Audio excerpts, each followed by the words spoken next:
That's a nice We're doing it live tonight? We're gonna do it live. Everybody stand for pledge of allegiance, please.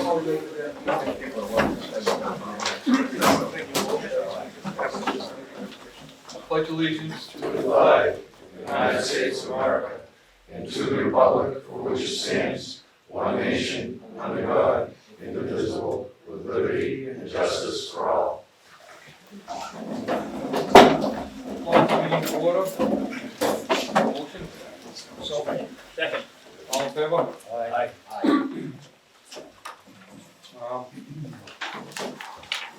I will be taking some stuff out of order tonight. This is Thursday, March 23rd, 7 o'clock. So everybody knows that we are being taped. I'm not sure if we're live tonight, but we are being taped. So everybody please act accordingly. First off, I'd like to introduce our new town planner, William Roth. He's come on board to take over the reins and kind of keep things going for the town now. So thank you very much for being on board. I'm not sure if you have anything you'd like to say. I'm looking forward to it. I've worked in southeastern Mass for about in planning for about 22 years, and about 32 years in planning total in 3 different states. Excellent. Thank you very much. Thanks for being on board.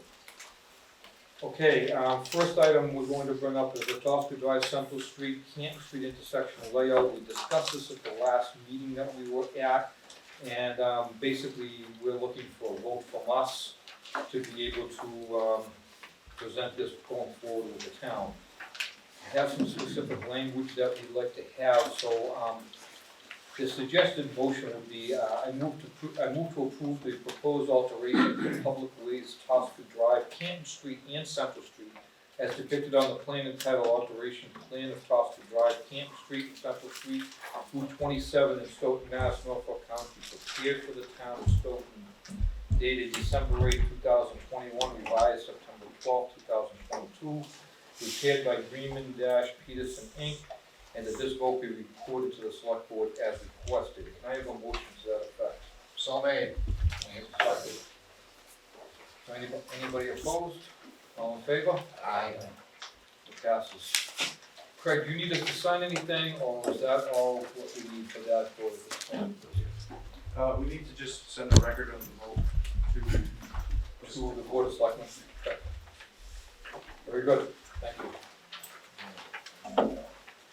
Okay, next item of thing, I am going to take item number 8 in general business, deliberation of 400 Prospect Street, Stoughton Fire Station site plan approval.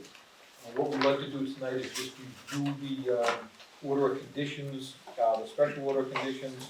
If we have any comments on them, and if not, I'd like to take a vote going forward that we accept these order of conditions, and we do have a copy of it here tonight that we can sign as a board in order to move on with the first. Okay. Craig, do you want to bring that up so we can take a look at it? Yeah. And you guys all have it in your package. If there's any questions, basically the B section, the 8 order of the 8 conditions.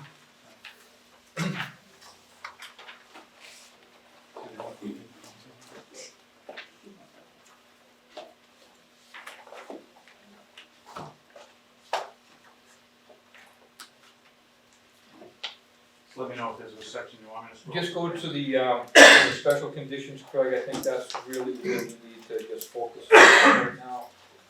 The other items we've discussed and/or are just general conditions that we normally use.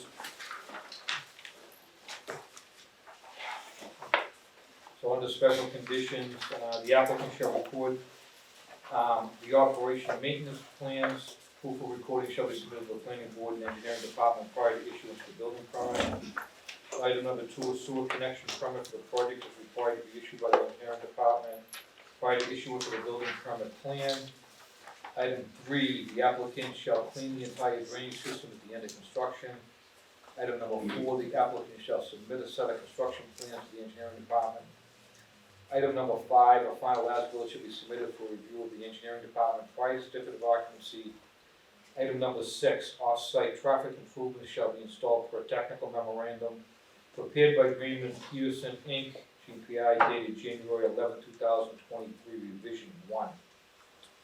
Item number 7, there should be no screening required in the rooftop equipment. If sound produced by the rooftop equipment as reported by the neighbors and is determined to be detrimental to the neighborhood, the applicant shall be required to return to the planning board to discuss the noise generation and determination of the effective methods to mitigate the noise to acceptable levels. Item number 8, landscaping plan shall be finalized in the future at a meeting by the planning board. That was put in due to the fact that there is landscaping mitigation issues that we thought should be brought up going forward. And without delaying the project, we'd like that to be a part of our condition to look at that. One other item I'd like to put on here is that we put in there that there should be no screening. You know something, I'm just gonna leave that, let's just leave that issue, unless anybody else wants to say anything to do with screening the rooftop equipment. We discussed, we saw the sight lines, I'm not sure about that. Is there a condition about the fencing? So we changed the fencing on the drawing, so the most up-to-date fencing plan is on the drawings. Correct. And that is what we're approving, is that set of drawings. Mr. Chairman, you have an individual fencing sheet. That would be probably the bottom of the packet. To the plan set, to your, no, This one right here. Is that right here? the plan set to your left. Okay. Oh, this set, okay.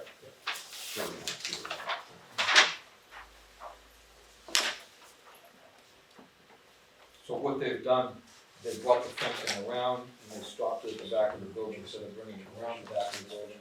And then they're coming down from that point to encompass the site, so. That's correct, it comes off the back of the building, down to the street. And then there's an additional fencing on both sides of the entry. Right, the entryway is the But white. there's nothing on this far side? No, because this is all vegetation and briars and whatnot. That's what I still thought we were bringing this fencing up into here to this point. That was my, I thought we were encompassing both sides of the safety. No, we had discussed maybe planting more evergreens down along here, buffer these, because it's all deciduous vegetation at this point. You can see through there, so.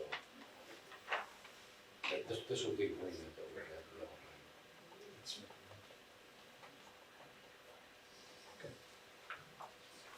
I was under the understanding that's fine. That's what the board wishes, and that's, I'm okay with that. Okay. So the fencing part of it is in here, as part of the plan, and, is there any other questions we have from the board at this point in time? Craig, have you reviewed the final set of documents that have come in with the changes on it, everything that we've asked for has been on those documents? Yes, they are updated as required.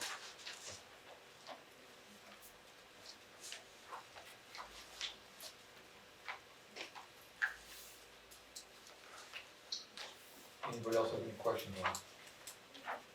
All set. Take it there. That's it.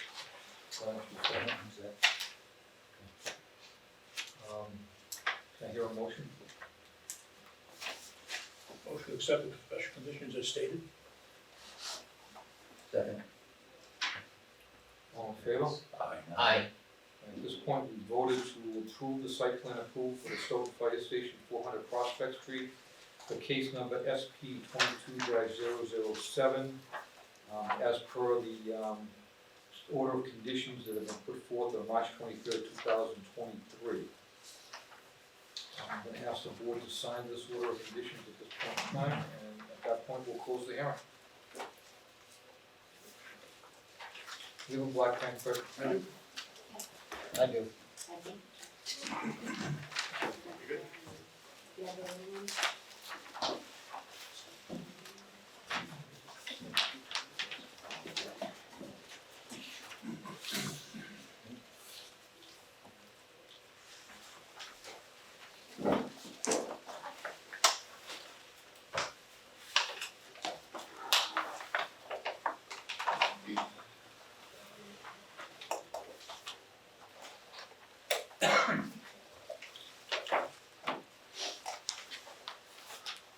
This set will be incorporated into the blank page of the final set. That will be the set that's gonna be recorded. Correct.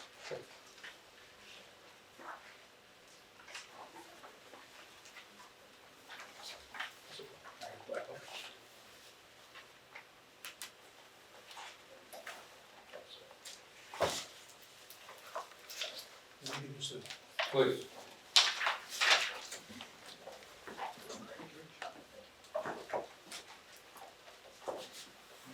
I have a motion to close the hearing. So made. Second. All in favor? Aye. You guys are all set for your fire station for the thing.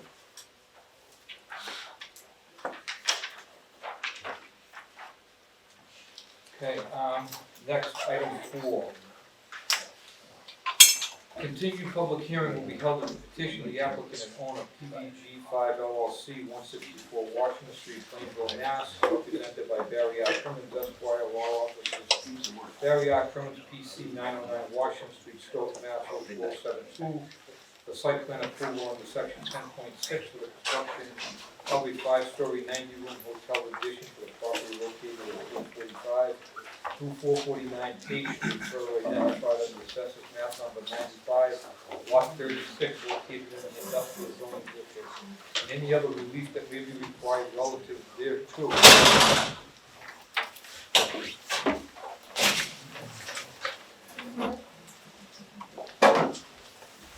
Mr. Crimmins, the floor is yours for the update on this project. Thank you, Mr. Chairman, members of the board, good evening, welcome to the new town planner.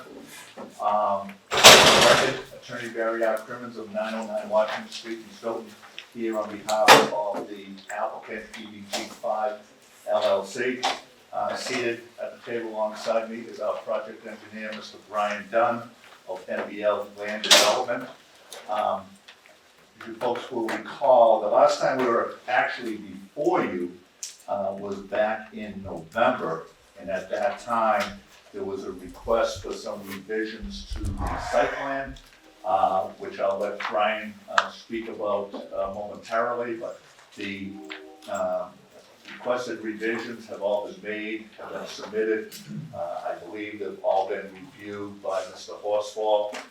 He submitted a follow-up technical review memo to the board. Perhaps, if you'd like, Mr. Chairman, I could ask Mr. Dunn to kind of walk through the changes that were made. The one thing I did want to mention is previously we were proposing a number of compact parking spaces. All the parking spaces are now being proposed as standard parking spaces. We are still asking for a waiver based on the number of parking spaces from what the bylaw would suggest is required from what we are proposing.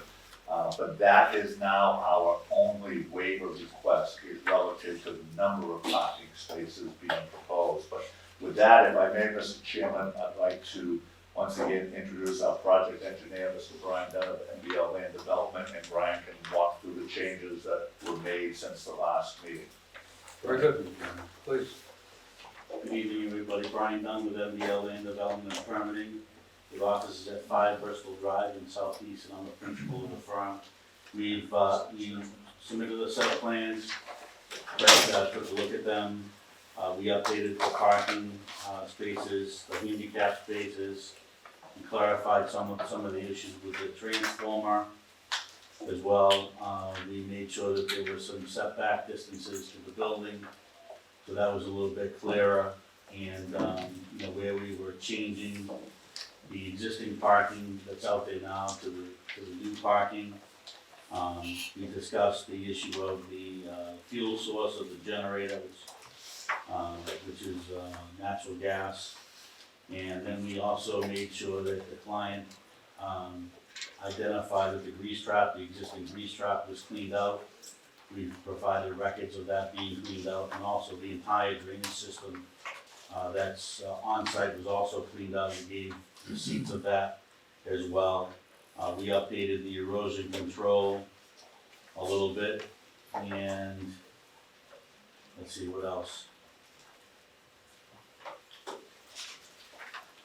And that's about it. I mean, some of the existing parking spaces that are out there, if you've been to the hotel, based on my understanding from the client who are running the hotel and are there most days, even when the existing hotel is fully occupied, there are currently extra spaces still available as part of that full occupancy of that hotel.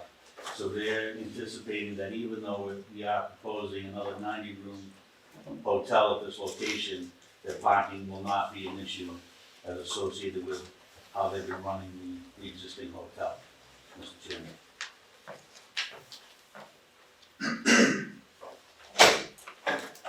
Craig, do you have any comments on this? Yeah, I just have one question and one item that I'd like to just clarify. I know that the parking's been a little bit of an issue where the existing spaces were striped 9 by 18 feet, although there's plenty of room for the drive aisle and space to stripe them another 1 foot long to make them 9 by 19. So per the zoning bylaw, there's adequate space for standard spaces in most of the site. However, I know that Mr. Dunn just said that they're 100% full-size spaces, and unless there's a revised plan that's going to be presented, these spaces in the rear are still 8 by 18s, which don't meet our standards. Those would be compacts. You would be allowed to go up to 30% compact spaces. So I don't know if what your total number of compact spaces is here on this plan. So the total number of spaces that we're showing, I think that we would, if the board grants the waiver of the spaces from 190 to 177, that's a difference of 13 spaces, right?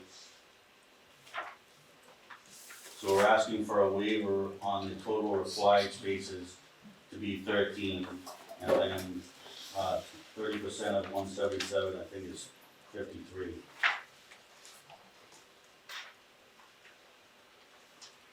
Yes, 53, so so 50 53 are compact or will be compact when the 53, entire site is right, built up. in the entire site, correct. So the rest of them would have to be conforming. I know we have room in the rest of the site, we discussed that with Craig, restriping, when we did the new parking lot, to restripe the other existing spaces to extend them a foot. And we would still have enough clearance for the aisle width and have more than the minimum required.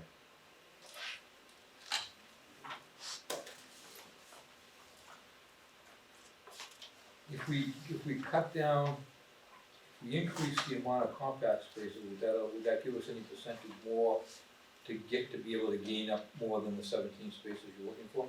No, we've tried to maximize the parking that's there, with what's already built and modifying within the limits of the curbing. We've added a few spaces where we could safely at engineering, standards. So I think we're really expanding, a little bit more than 3 parking spaces into some of the landscaping, and then swapping the landscaping out and making islands where there's no islands now. So that there's a net reduction in the amount of pavement in the impervious area that's going to the existing system, the drainage system. So we've tried and looked at that to see if we could do that, but there's no other room left on the site, Mr. Chairman. Craig, if you work the number that we've got, the vegetation requirement that's supposed to be in the parking lot for the For the interior landscape, Yes. I have not. we have The amount of spaces and how much hammerheads and stuff like that you should have. Right, but it's not the, it's the vegetation. Yeah, we do have that on the table, Mr. Chairman. The required is 15%, and we're showing 16.7% shown on our, Is that in your table? yes, it's line number, I'm getting old, I'm thinking line up, 1, 2, 3, 4. Line number 7, of the zoning table says minimum interior parking lot landscaping required is 15% at 9,063 square feet. We're providing 16.7 at 10,126 square feet. That's for the entire parking lot, so you take into account the entire parking Yes, lot, not just, okay, Not just what we're adding on. right, okay.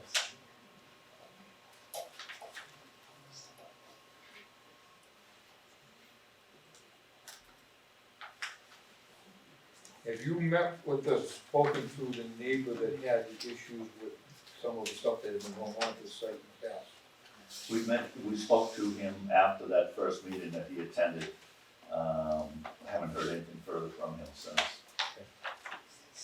When I did a site visit out there, your last page actually shows what I'm looking at. I'm not sure if this is it's an erosion control and circulation. So you show a line of cars coming in one and going out the other. And I'm wondering if that's what you're proposing to be permanent, because that's what I would like to see, is that we use the driveway as a one in and then one out. Right now, it's 2 ways out on each one of them. Would that help? So with the neighbor is one of the complaints is that he was having headlights shining in his window on a constant basis. So if we take that the cars go in one way and then they come out the other way, you will not have headlights coming into his particular house at that point coming in, no. So can we create that, and would that be amenable to, the document?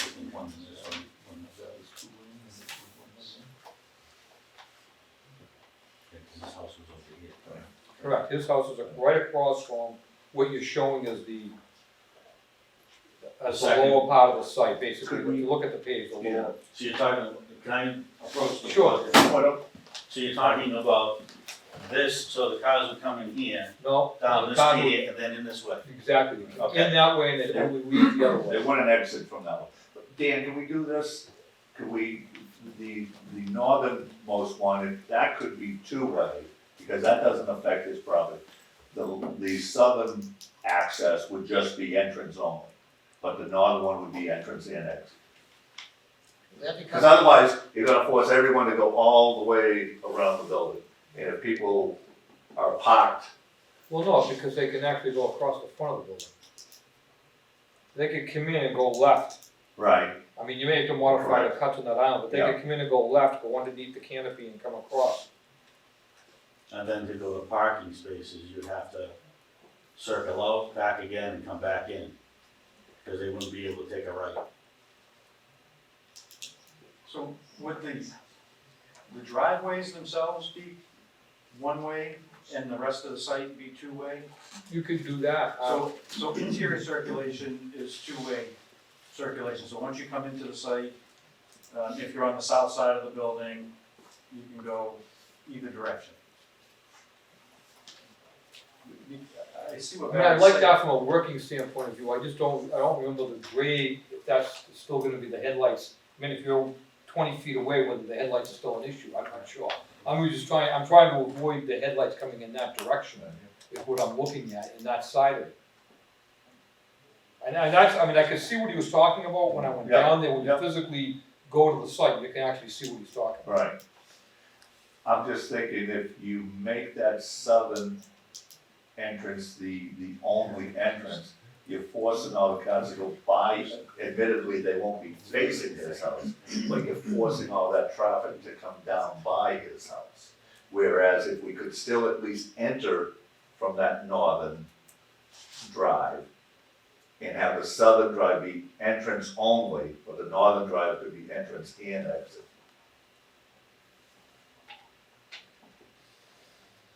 Yeah, this way. It still accomplishes what you're referring to, because we're not exiting where the cars would be facing his Right, property. but then what you're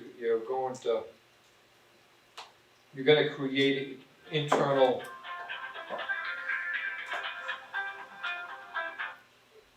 You're gonna create an internal, issue. How so? I approach the board again, because if we make this section here one way, this way here, and the cars can go back and forth this way and still come into the entrance, right? They can pull in, circulate through here, and then go to spaces here, or come in here, drop off their bags, do a U-turn, and come around and hit these spaces if they wanted to. This way can be two in and out over here, and this section here would be one way. We can put do not enters over here, and one-way signs here, and one-way signs here. So, I have a thought on that if that's going to be a one-way in, what if you would narrow it somewhat? You could add some landscaping for the screening so that you could keep the circulation on the south side, the two-way, Put some plantings there to block the headlights, And to cut down the opening so it's not a double opening. and that makes it a more effective one-way entrance. That's fine. We just need to make sure that the turning radius works, but yeah, we can reduce it to something that's, Yeah, I think maybe 18 feet or so. it has to be at least 20 for a fire access. So, so that would be the minimum it would have to be. You multi that should be 20, I mean, we still get down to 18 in the narrow part of it. I'd probably get down to 16. Yeah, it's I one would, for the two-way. for a single way? I don't, I'd like to see you draw it up, and Yeah. we need to make sure that the emergency vehicles can get in. So you see what we're driving at. Yep. Craig, do you have any other comments? No, I think that was it. They did submit, documentation that they've been keeping up with the O and M, so the drainage on site's been cleaned out, the grease trap has been cleaned. They're going to relocate the grease trap, to service, the new, breakfast area for the hotel. That'll require a sewer permit through our department. Other than that, they've addressed all of our comments. Anybody else want to order the? No, that's what I was gonna question, because that explains it. They haven't met the total demands for the landscaping. Let's go back to the, Give us a page, landscaping plan. I'm looking at that, Yeah. Seems like it's cut off, you don't have the full, site there.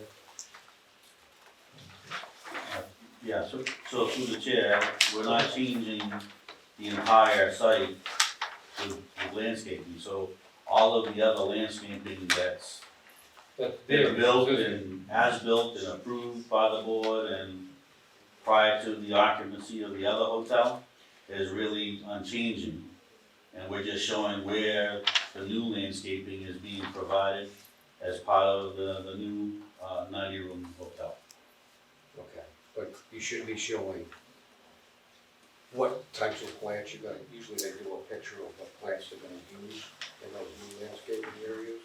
I didn't provide pictures of the plants, but it's very clear we have bark mulch, we also have. No, you are, the board is part of the submission package, the requirement is a page that shows the different plants, size, species, Okay, that type of stuff, it's a separate page that we ask for on all of our submissions. You also have a euonymus in there, and I believe that all euonymus species are not allowed in Massachusetts for planting any longer. It's a non-indigenous species. okay, then we'll pick, was there a preference that the board has? We don't, I prefer not to suggest this stuff, but, you know, something that is good, it's allowable to be planted. Okay, we'll pick something else then, thank you. Try not to be a landscape architect, we just try to pick out stuff that may be a deficiency, how's that? Perfect.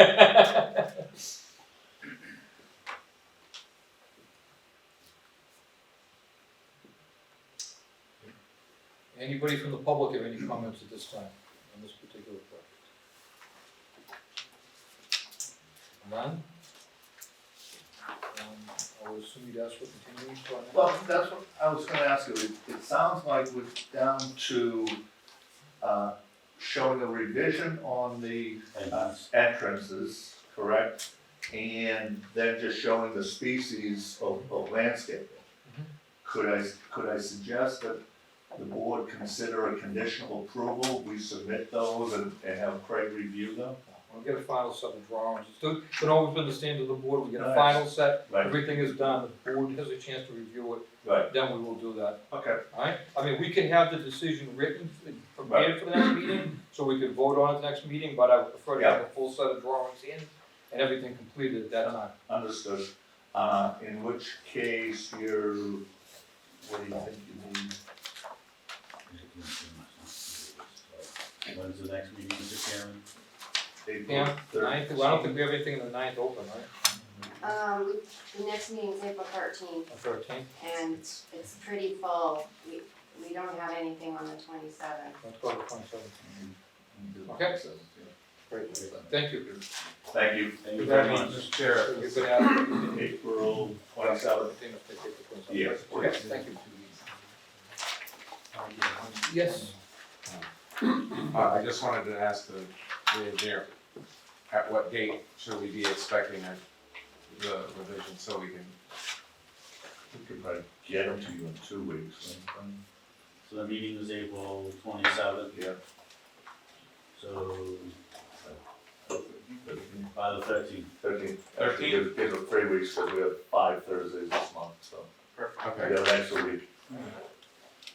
Great, thank you. Thank you, Mr. Chairman, thank you, welcome. members of the Thank board. you.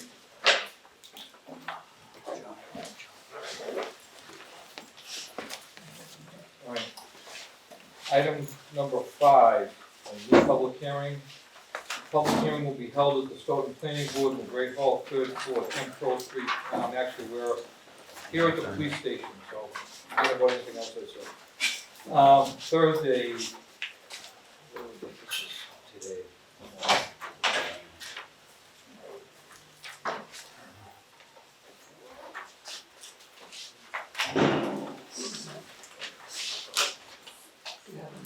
Lewis Assisted Living and owner Yolanda Lewis and 36 Yolanda Street, Waltham, Mass, represented by Terrence P. Morris Esquire, 57 Elm Road, Newton.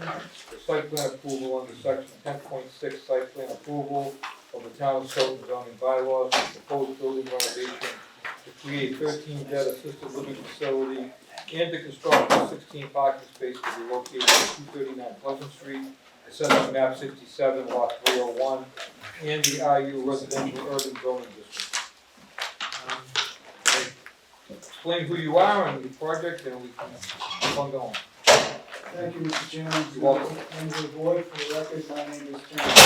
I'm an attorney with offices at 57 Elm Road in Newton, and I represent Lewis Assisted Living LLC. Yolanda Lewis, my client, and the owner is here with us.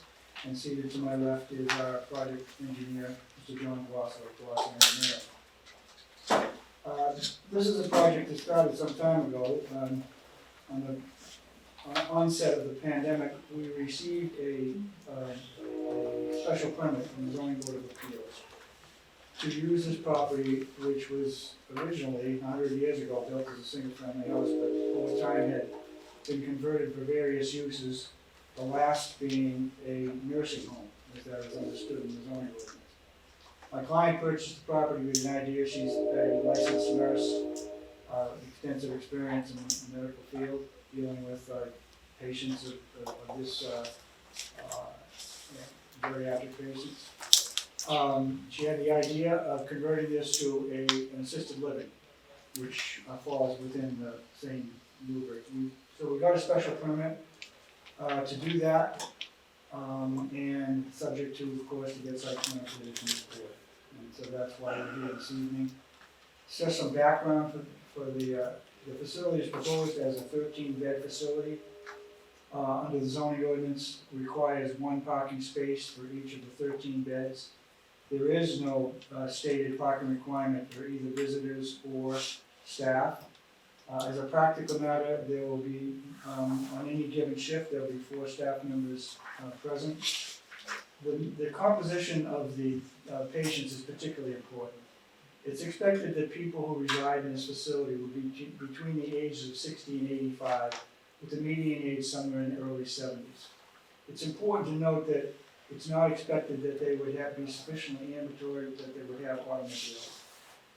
Actually, in consultation with my client who can confirm, I said in her estimation, based upon her experience in this particular field, that it's likely that fewer than 5 people would have their own automobiles and would require parking. The visitors coming to and from the site, visitation is largely on weekends, although the facility will be open every day, certain hours for visitors. It's not expected that actually we would very rarely see that parking lot, that parking facility full. what else might I say? We specific, the location of the parking. Mr. Chairman, I heard you say you made a site visit for the previous petition. I suspect that you've done the same for this. You see that there's a severe topographical change at the rear of the property. It drops down significantly. There's an existing curb cut of sorts to the left of this building. There is, however, not sufficient, it isn't paved, but it, when it was used for the nursing home, there was parking associated, but it was along essentially that driveway in haphazard fashion.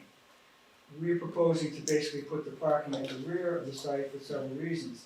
Chief among them is the fact that it's been my experience, and I advise clients to basically park when you want to basically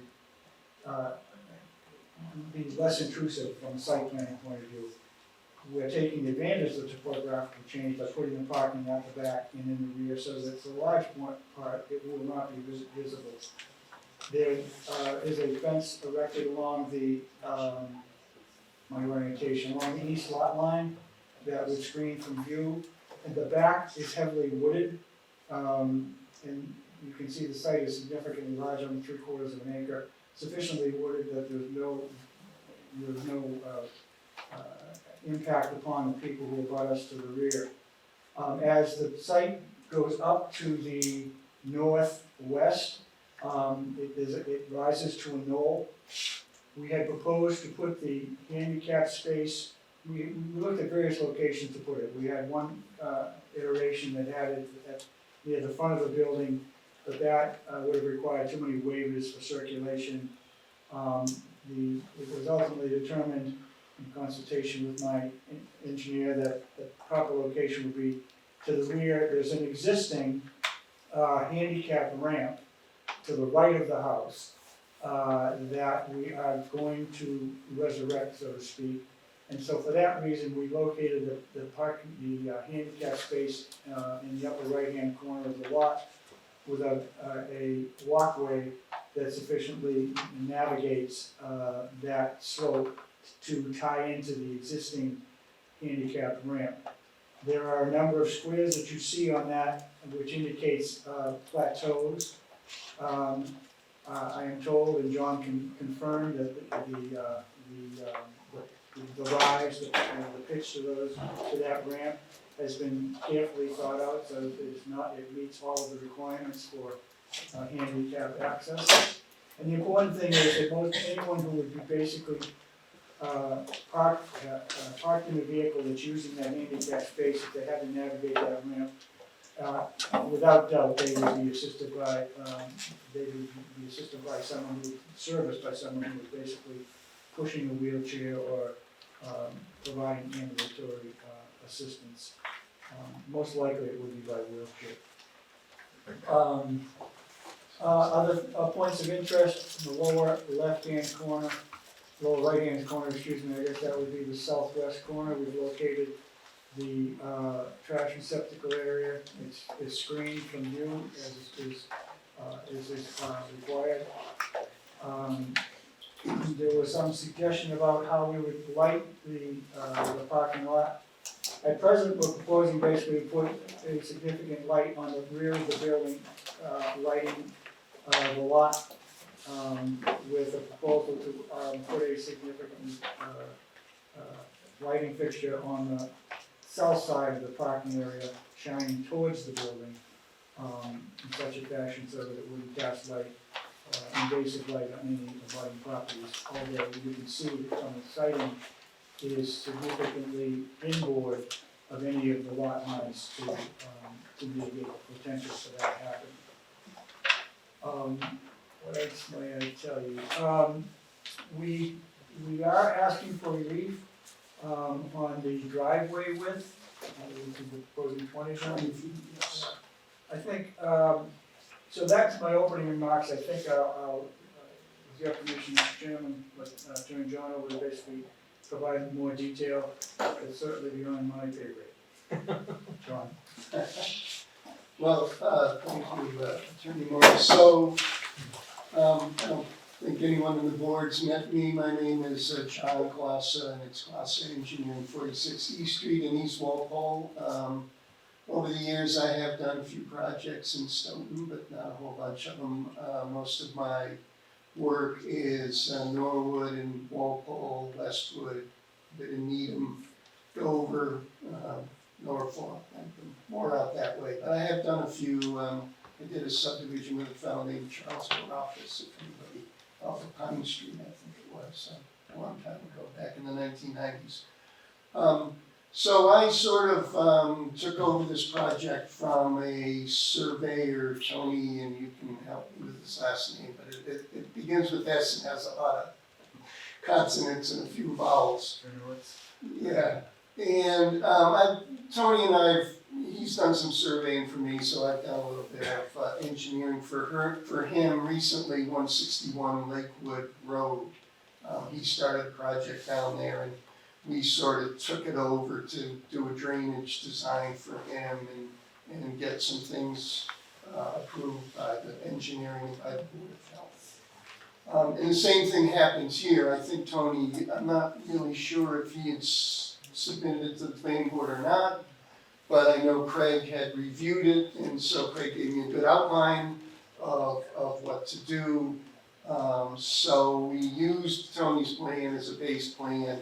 One of the first things, obviously, I did a site visit, and one of the first things I noticed was that, Tony had shown this sort of odd location to the right of the building as we're looking at here. So to the left of it as you're looking at the street for a handicap space, and then with sort of a new handicap ramp in the front of the building. But there's no sidewalk on that side of the street, there's a sidewalk on the other side.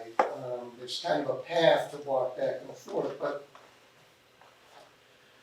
in my experience, that was not really a good place to try to build a handicap ramp. They take up a lot of room. You can see the one that's on the right side of the building, the left side is when looking at it. They require, a fairly wide area to build that, and then I think there was also a requirement to build a sidewalk along the front. So to fit all of that sort of infrastructure in front of the building, and that building is kind of high off of the street, I think would have been very difficult. So, as Attorney Morris said, my idea was to, we knew we were going to expand or create parking in the rear, was to provide a walkway from the rear to that existing, there's a sidewalk that leads up to the handicap ramp. So that's what you see there. That sidewalk can't be at more than 5%, so we have it about 4.5% going up. And the 1, 2, 3, 4, 5 areas would be level areas, to give someone a little rest. So if somebody was, maneuvering up there or being sort of maneuvered, pushed up there, and there would be a place to take a little rest. That's not really required, it's just sort of common sense. I do a bit of work with a couple of companies that do own large senior housing places, Natick and Worcester. So I have to deal with inspectors from the federal government. So we've done similar walkways at other sites. And because my client borrows money through the federal government, the inspector comes out to make sure that everything is in accordance to the regulations. The other thing that we did, you don't see it on this sheet, you'll see it on the grading and drainage sheet, is we provided a drainage design with an underground infiltration basin at the rear of the site, so you can see it there. We did a full pre and post for the 2, 10, 25, and 100-year storm to show that the rates of runoff do not increase due to the added impervious of the site. As Attorney Moore said, the driveway coming in is 20 feet, there's 16 parking spaces back there. they all comply with your regulations. I think that 20 feet is certainly wide enough here, to do 24 feet. Maybe you can't see it all that well, but there's a bit of slope between that driveway and the side of the house, so we'd be cutting into that slope and probably putting a retaining wall if we wanted to go to 24 feet. We checked the sewer out, what I did as far as the water, so this house, actually has a full fire suppression system in it. I asked the building inspector if he would check his records, and he's doing that to see if, there is a design, on file that would tell us, exactly what the pressures were. If he doesn't get that, then we'll hire a fire protection engineer to aid us with, providing the information to the board to show that the building is, in its existing condition complies with the requirements for the fire code. And as far as lighting, as Attorney Moore said, we haven't shown anything yet. Guess we'll get a reaction from the board, what you might recommend or what you might not recommend. And buildings, as I said, connected to sewer, we had that camera. And then it's connected to gas and obviously to overhead. And I guess, Mr. Chairman, I haven't bored you too much. No, it's very interesting, trying to just make sure I'm covering all the bases that you're going. Okay, the other thing, it just, Craig did ask us to provide curbing along the parking and along the driveway, so we have curbing along the driveway, but only on the low side of the driveway. So if you're familiar with the side of the driveway that's abutting the store there, that parking lot to the store, there's no sense in putting curbing on the other side because, as I said, it's a slope going up. So you're not really, protecting anything. But the parking lot's ringed with curbing. Craig had a concern, and I certainly understand it, about the location of the catch basin on the previous plan, which was in the corner inside of the dumpster pad location. So we've moved that out to the left as we're looking at it, so that it's not within the dumpster pad. And the dumpster pad shown as fenced, and I think we show a concrete pad. And I guess, Mr. Chairman, other than that, I can answer any questions, or Attorney Morris can answer any questions you might have. Mr. Chair, I have a confession to make about the driveway. I've been doing this for a long time in various venues, municipalities, and I have found that there is an inclination to have less pavement, less asphalt these days than that is often set forth in zoning requirements. And so for that reason, we opted to minimize the driveway, not only because of the topographical change or challenge that John identified, but because we really think far too much land in every municipality is devoted to pavement. And that's one reason why the driveway is 20 feet and not 24. We would have, I would have, if I was truly aggressive, I probably would have asked for a waiver on the parking space dimensions, because 9 by 18 or 9 by 19 seems obsolete these days, but be that as it may, we're compliant. And thank you for the opportunity to make the presentation. We're glad to be here. Well, great. Any comments? Thank you, Mr. Chairman. Yeah, thank you both for your presentation and the updated plans. They've made a lot of progress since the last submission, so I certainly appreciate that. Just a few comments. I know that you were working with Tony previously, John, but we do need to incorporate a stamped plan from him into the set, so we have the engineering stamp on this set of plans. Okay. The next step, we need to do that. I did prepare a technical review letter, a second one. I have to apologize because it's been somewhat of a chaotic week around town hall where we've been digging out from a flood that damaged most of the building. So I was a little behind. We normally get these out to applicants and engineers typically a week beforehand. I have a copy of it here, John, if you'd like to have it, but I can summarize in my comments. You had, in your response to my initial review letter, had suggested that you didn't feel that the walkway in front of the property was necessary. It was required by the zoning board of appeals in their decision. That was put in there by them. So if the planning board does agree with the applicant that it's not necessary, I believe you'd have to go back to the ZBA to modify their decision to have it removed as an item of their requirement. Have what you moved to The zoning board of appeal required a sidewalk to be installed along Pleasant Street. Okay, I have a question. was it going nowhere?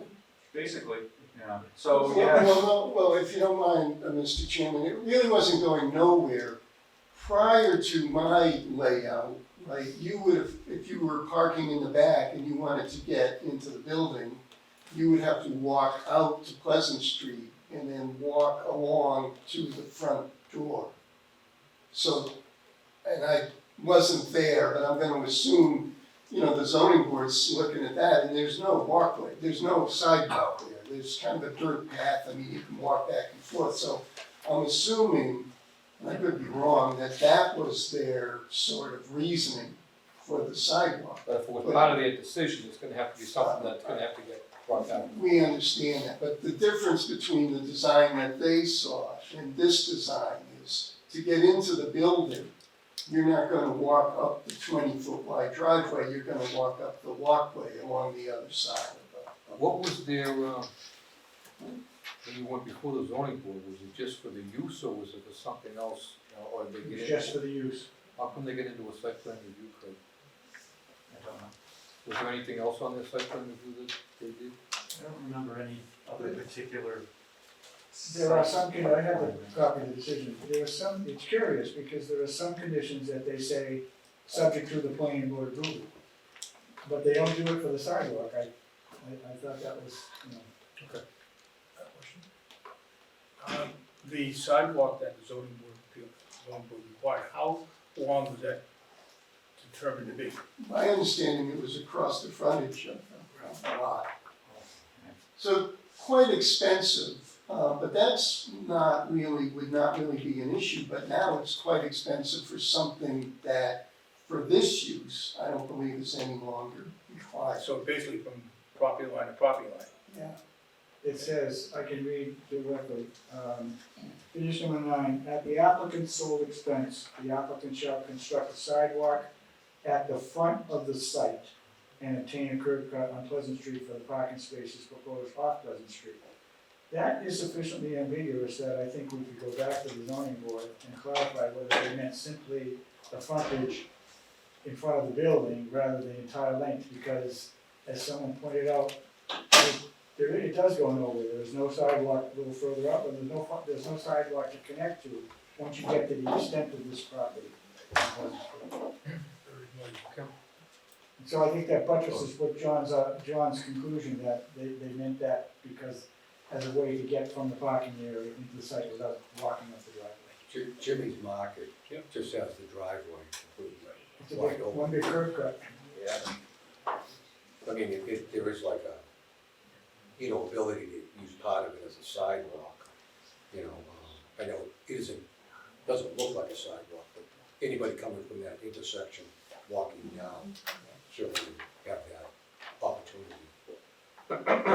There are well-worn paths along that side of, even though there's a sidewalk on the other side of the street. When you look at that roadway, there are well-worn paths that indicate that people do use that, pedestrians do walk up and down there, so. I know it's a sidewalk to nowhere. But in the future, it could be to someone. It might serve a purpose here. You know, Jimmy's Market is paved, so at least you get over to that area. Right. And it could provide a little bit of more of a defined roadway section in front of this facility, so. I kind of agree that, like that, any place we can add sidewalks for future, get them in there.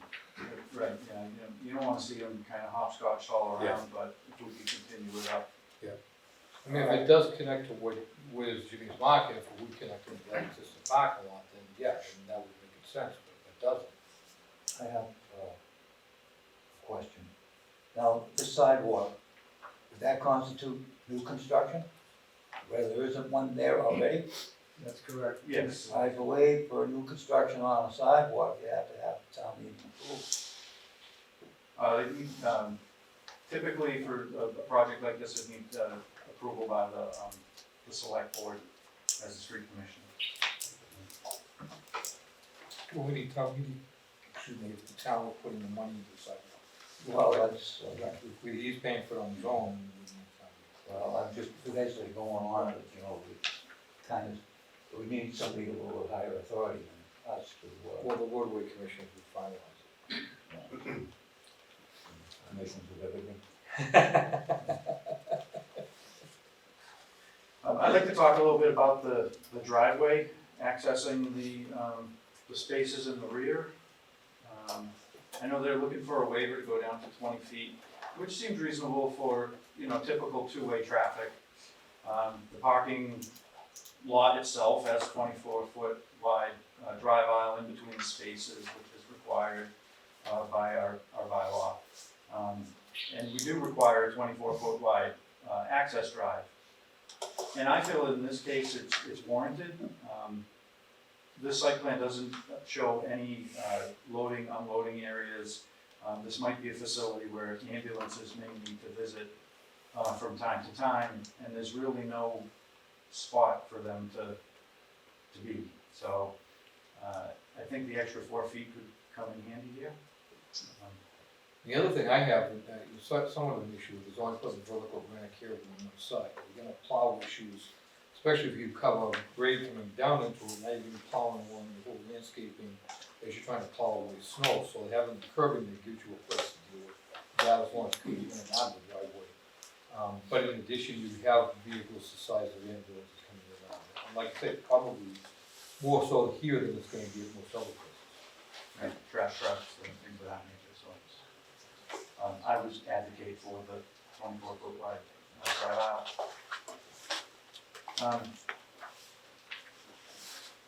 I guess one more final thing on the layout, and I appreciate all the work you guys have done with modifying the previous plan. The existing, previously proposed handicap spot was in a really awkward location. This is a much better layout. But I'm still hung up on the walkway from the rear lot to the front door. It's really long, it's gotta fight the grade, you got 5 feet of elevation you're fighting against, and it just seems to make sense to put the parking lot on the west side of the building with a new curb cut. And I like that for 2 reasons. You're not fighting the grade anymore, and having the curb cut a little further away from that busy intersection. That's Pleasant and Lincoln Street. We've had many town meeting articles about trying to improve Pleasant and Lincoln Street. We've got our flashing stop signs and warning signs in both directions. It's a tough intersection, so the further away we could be with this curb cut, the better. I'd like you to consider that. I know you guys have already looked at a few different layouts, and I think originally you had just the handicap spots on that side of the building. But it might be more appropriate for the entire parking field to be able to. I remember this, we did go through a technical review before, we did go through a technical review. And I remember that criticism, Craig, and I think it came from you. It did. We didn't do that for a reason, because there's a knoll there. Well, the idea, as my opening remarks said, the idea is not to put the parking there so everyone can see. It's not, it would be in the most prominent place, then requiring landscapers to do. I mean, it just did not make sense, given the fact that we had a curb cut there, and we had the ability to provide sufficient parking in the back, that nobody would see, would have no visual impact. And I thought that the planning board would be concerned about the aesthetics of the site, as well as the functionality, and that's why we put it there and did away with. We did have a second curb cut with 2 handicap spaces at that location, just to the left of the handicap ramp. But when we said, we felt if we're going to have one curb cut, it made sense to consolidate it where it was. And so that's why we did it. It just did not make sense to take what's essentially pristine open space, and then put parking right there. I don't know, I found it contrary to what site plans that I've been working with for a long time, so I respect your opinion as an engineer. And I must say that in other venues, my own home venue of Newton, where I've done a lot of stuff, there's always a conference between my architects and my landscape architects and the project engineer about, you know, how much parking and how big the driveway should be and all that, so. No, and I appreciate that, and as I started off saying, you know, this layout is much better than what we were looking at. It's just that one thing that's really kind of chewing at me. And from a safety standpoint, you know, being further away from that intersection just makes a lot of sense, so. I wouldn't be doing my job if I didn't say it. I'll move on from that, let the board discuss it. Can I offer one suggestion Sure. while we're talking that? I mean, one other way to do it is not to have a full parking. We had a parking area with 2 spaces, handicap space and a loading area in between, and we had much more asphalt. When you had proposed to make all of the parking up there, if that's what our objective is, if there's a concern about, say, some emergency situation where someone needs quick access, and you're concerned about the traversing the long walkway from the rear, there's one way is to basically have a turnout on our property that has, where someone could pull off the road and directly access that ramp from there. You know, a simple turnout, 21 feet long, which is typical dimension for parallel parking. Maybe a little longer if it's an ambulance, and then have the ability to load and unload on an as-needed basis, rather than a permanent parking facility for the I hear what you handicap. say. I think I'd have to see it on paper. Okay, fair enough. Anything else, Craig? As I stated previously, they're just proposing lights from the building, right, so no site lighting other than what's on the back of the building. The catch basin unit, that's doing all the collecting for the site, which I appreciate John's moving it out of the dumpster, location where it would certainly pick up all the trash that was collected on the site. We're out of that location, but my previous, review letter had requested that to be a separated unit, so a storm scepter or other more technic unit to help enhance the TSS removal. I know it's not a requirement, you're getting your 80% removal, but I think it's going to prolong the life of that infiltration system, which has no other capacity other than infiltration, which will certainly clog over time. So would like an oil grease separator, 2,000 gallon oil grease separator, something like that, 2 compartments? That's a step in the right direction, I think. I mean, I think the Vortex probably costs more as much as that does. I know. The vortex probably costs as much as that separator does. By the time it's installed. I'm just, if you're looking at cost issues, you're gonna go one way or the other. I think the inlet units are pretty reasonable. So like the Stone Scepter 400, just the catch basins? Right. Stone Scepter? Yeah, that would be great. Rather than a separate, Right, not the catch basin, then the unit. Just with this unit itself that becomes a storm scepter. yeah, the Stone Scepter 400i. That's the one. And then, we did receive a revised landscaping plan. Which was one of my questions I was gonna ask, I don't see it, let's get it. I can open that up, we just received that, just prior to the meeting.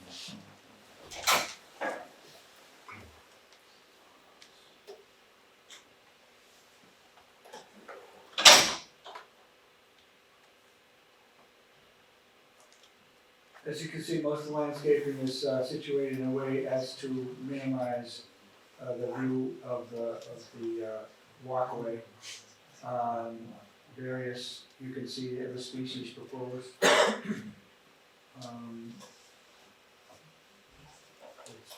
We didn't feel it was necessary to landscape the back, as I said, because we have woods immediately behind us and you can see the parking lot itself.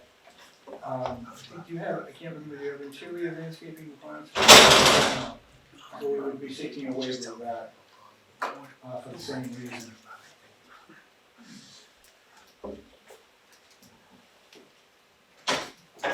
So the parking lot is cutting into the existing wood lot. Yes, it is. Yes, it is. Oh, it looks like it goes pretty deep into that. I think that's just further proof that it's actually going to be screened, largely screened by a big earthen berm. Are you taking down any substantial trees that go over the 5-inch diameter? I'm sorry, Are you taking down any large trees with this lower into the surface? I don't believe so. No, I don't believe so, but we'll locate the trees where the parking lot and the infiltration basin are gonna be, constructed, so you can assess have a, good. Because we do have requirements for the amount of trees as they're coming down, what's gonna get replaced, coming back. We'll give you a tree removal replacement, plan. I know there's a fence along the neighbor's side that you see, there's a stockade fence there. We normally would have required some sort of white fence or PVC fence along that residential property side, but there's already one there. I'm not sure we want to put fence to fence. And then Along the driveway? No, the other The side, other you already have a fence going down the driveway. Right, yes. No, I'm talking about the other side of the property, but there's existing wood fence that's there. I think they have a pool. They do, I see that in the plan. So they're already protecting their property with that wood fence, so I don't see any, reason that we would need to add an additional fence in that area at this point in time. Can somebody explain to me the operation of this, how this facility will operate as far as, there's assisted living facilities. We're asking for a 13-bed facility and the home doesn't seem large enough that you'd be able to put 13 people on one. Is it everybody gonna be on the first floor or is it gonna be the second floor? How's that? It's on the first and the second floor, and it's, each of the rooms will be semi-private, so 2 people by room. And I believe there's only one room that will have it, they will have one single person, otherwise each of them will have to pay. So the people that would live there would have to be ambulatory enough that they'd be able to walk up and down the set of stairs, or how does that work? Pretty much so, but when we went to the zoning, they did also ask to have like a stair lift in case if somebody is in a wheelchair or what. So you will have a stair lift interior of the Yes. building? Okay.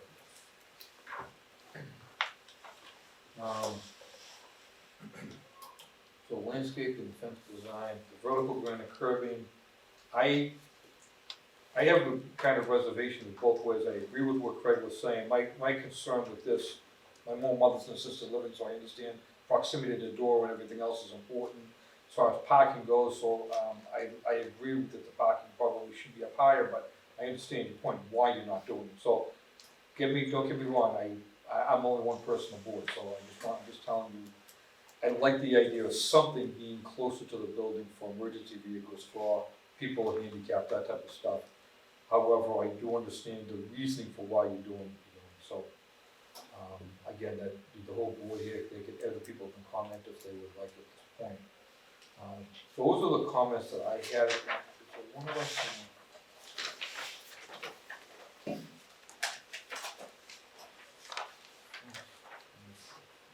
the lighting. So, yeah, I've heard 2 things. I heard one that you said you were gonna be on the building, then another one said you were gonna be on a pole. I'm not sure, what are you proposing? Lighting on the building facing south, and then, lighting on the, south side of the parking lot facing towards the building, so. So you would be putting lighting on a pole? Yes. Okay. Is there a specific height that you have to stay within when you put lights on a building? As long as it depends on the lumens of the light, how it's gonna present out. I mean, as long as we've got night lighting, my concern here would be the neighbor. We're gonna go from a fairly dark site overall, and then lighting up a backyard, and we have a residential neighbor next door, so that would be my concern for them. So, and I understand you do need lighting for safety, you need lighting for what you're doing. So I think what we need to do is look at the plan that you have, come up with a lighting plan. I would like to see a full lighting plan showing what the lumens and the lights are, the light splash that's gonna happen on the site, so we can affect whatever's going on with the neighbors, we understand that. Anybody else have any other comments? Yeah, I do. This walkway from the handicap space to the ramp, how long is that? 60 feet, 70 I feet? think it's more than that, I think it's a little bit more than 100 feet as far as I know. 100 feet. I think so. Almost 30 yards. That's a haul, huh? Now, because you gotta have 18 feet from the space to the walk, that's why it's pushed back. Is that why that's pushed back on the lot? Well, it's pushed back because we want, to rise overrun, right? So we wanna make it a little bit longer so that the rise can be a little bit less. Right. So, as I said, that handicap, ADB, AAB, whatever they call them now. As long as we're less than 5%, Then you don't need a and we handrail. don't need a ramp. Well, then once you go over 5%, it's considered a ramp. You have to have a ramp, Right. similar to the one that's next to the building. So we don't wanna be sort of installing, that monstrosity like that. So there's no detail on that ramp. There's handrails on that ramp as well, I would assume. I didn't really, go over and measure it and look at it, but it looked, from walking by it, it looked like a handicap ramp that was compliant to me, but, nobody asked me to do that. Because I mean, I if do that do is that, over so- 5%, it will have to have handrails. That one does, that one's set up as a handicap ramp. Okay, It has so that's- handrails, it has the level area where you turn, but there's a lot that goes into it, and so you really need to take a close look at it. If you really wanna, I have to sign off on these things sometimes, so you take a real good look at them. Well, I install them and build them There you go. constantly, so I. Yeah. Right, so I'm signing off stuff that I'm telling the federal government that this thing meets their requirements, and so we don't kinda, Okay. it's not like the IRS, we can't cheat. I remember you having discussion about the grading for that walkway and stuff, but, tell me if I'm wrong. Could you do something with an extended walkway here coming along, much tighter to the building? It's just it would be more than 5%. Because you wanna go from here to here, right? Yeah, I understand, but I mean, isn't there something more creative you could do to make something? We could make a walkway there that would be for people who are not handicapped, who don't need a handicap. That 5% on the handicap grade is tough to meet. Yeah, it's On this it's not all that steep. So, yeah, we're going from, you can see, from a place in the rear that's, and the other thing That's is, that would be true that I see on the corner of the parking lot, right? For the elevation? Yeah, It's 90. There's a 5-foot difference in elevation. right, so There's 100 there's feet. 100 So you feet. need 100 feet right there. So that's why it's laid out the way it is. And actually, we tried to get it closer to 4% because we wanted to put the little level areas in there which are important if you're pushing someone who's in a wheelchair. You don't wanna go 100 feet up a 5%. So if you wanna go for a little while, take a little rest, go for a little while, so. I just, if you had it coming on the other side along the driveway we're showing going in, you're gonna have the same issue. That's pretty steep coming up there also. and then you're gonna have to turn and go along this is why I kind of poo-pooed it and go along this sidewalk, which is, you know, gonna be right next to the road with a, you know, not saying the cars were going 60 miles an hour, but they're kind of moving along pretty good coming down there. So I'm just looking at that thinking if I'm in a wheelchair, man, I'd rather be over on the other side, you know? I wanna be somewhere where I feel safe, I don't wanna be somewhere where, and then, you know, you'd have a huge ramp in front of that building. You just have a You know, design, yeah, I mean, which is awful. yeah, there's a little bit of unsightliness to that also, you know, you're coming along and all of a sudden here's this monstrosity, you know, 5 feet from the edge of the pavement of the roadway. Probably not. Paul, Rich, anybody else? Any members of the public that would like to comment on this particular? Come on up, please, and mention your name and your address.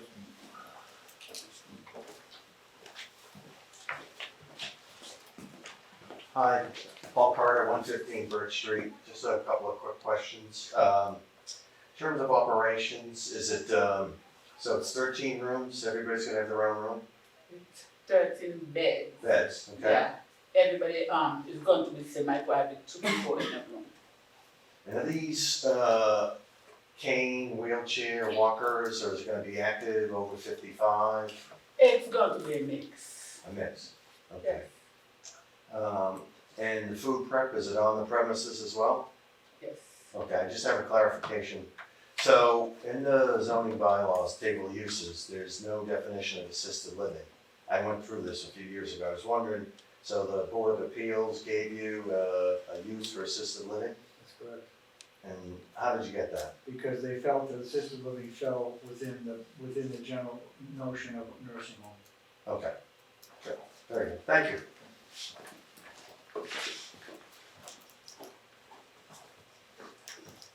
Does anybody else in the public have any questions?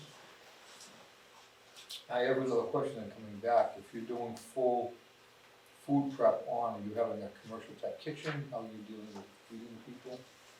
We will, we are in the process of adding the goose trap, which was already there, so it's just that we did take it out, so we're gonna put it back in, and Is it an on-site grease trap or in the building grease trap?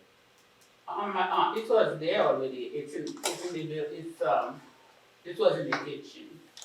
We Is it took it out. required to have an on-site grease trap in that? Right, and I think we've asked this question previously, and it's my understanding that there was only limited food preparation on site, that most of the stuff was pre-prepared.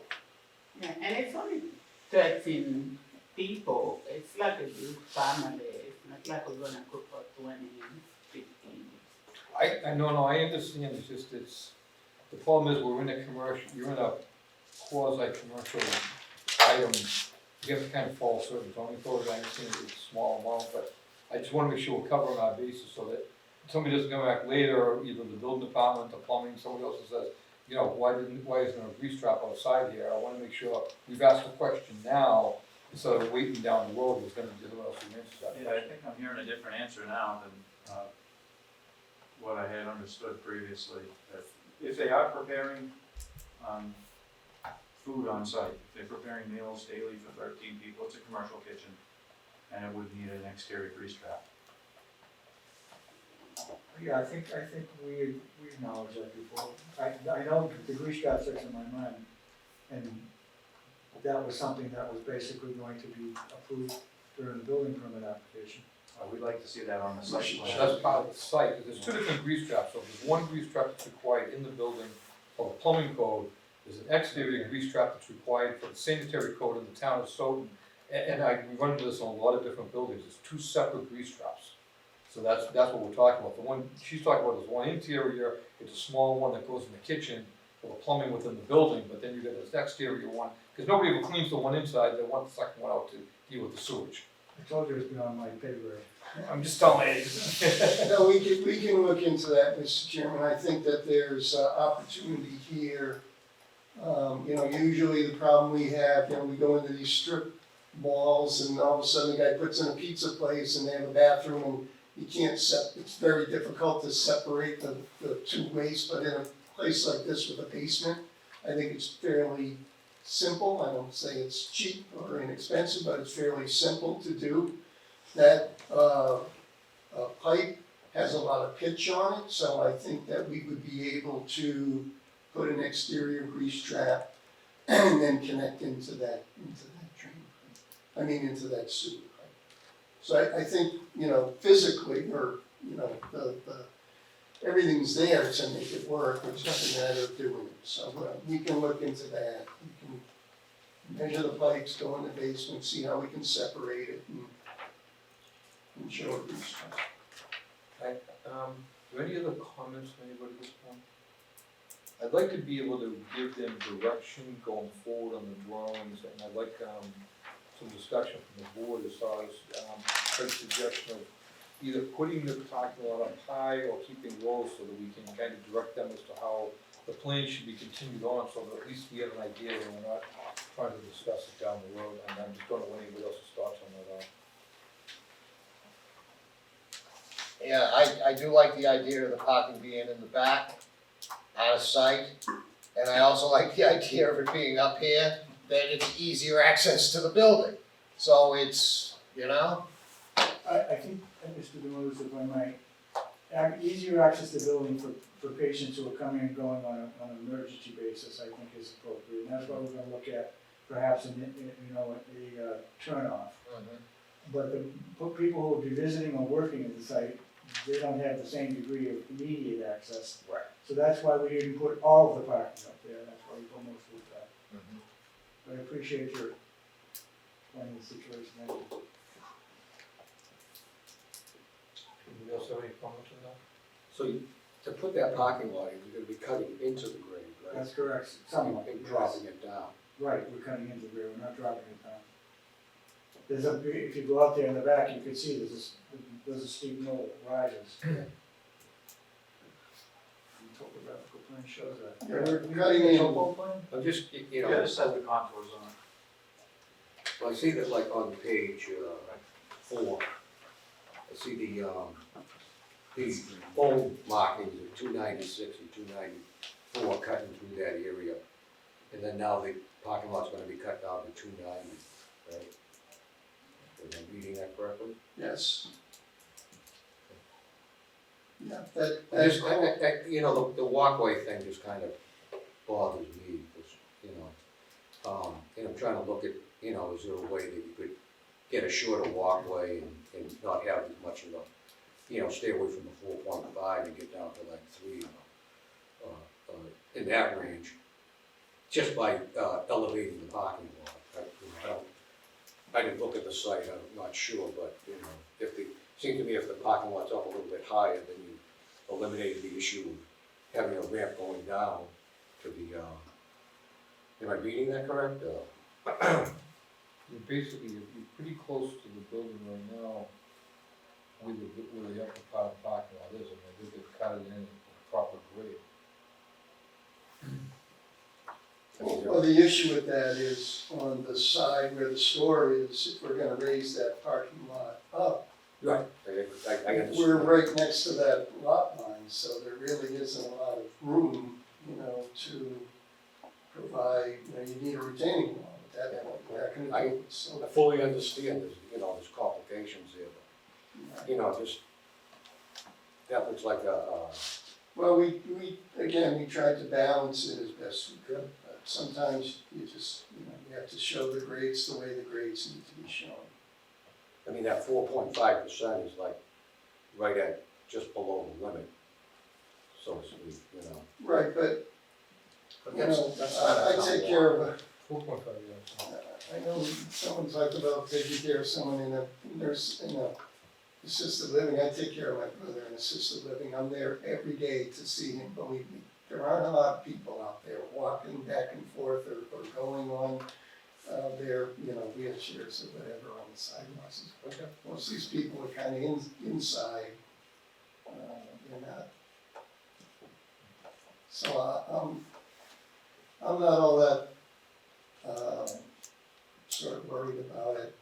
I know you don't know me, but I do do, I wouldn't say a lot of this stuff, but for two companies, I do this stuff.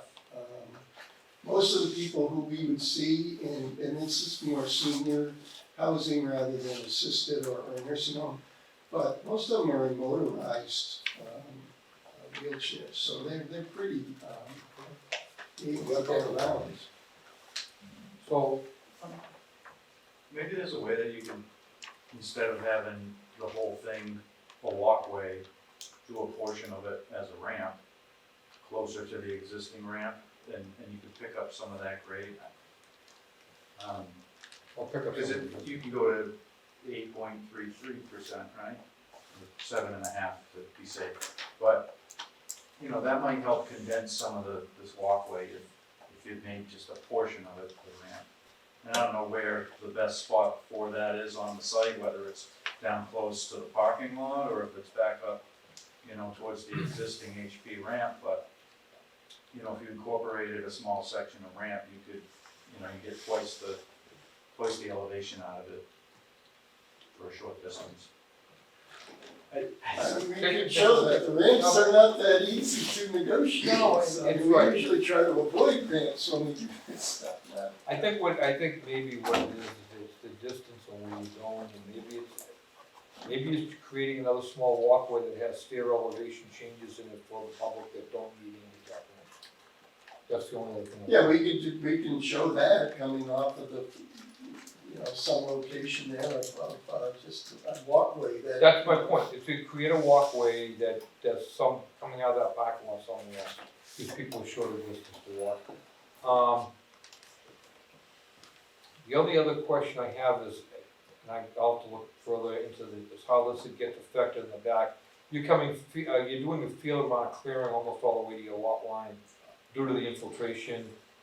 I just wanna make sure how that's affecting the residents in the back and how much trees and stuff are being taken down there. And we may wanna look at additional fencing or some sort of mitigation on the back to take into account how what the view from the neighbors is gonna be. I know it's an uphill view, but it's really not gonna be a berm, it's gonna be more of a continuous view than it is gonna be a berm zone, so I just take a look at that. All right? Yep, thank you.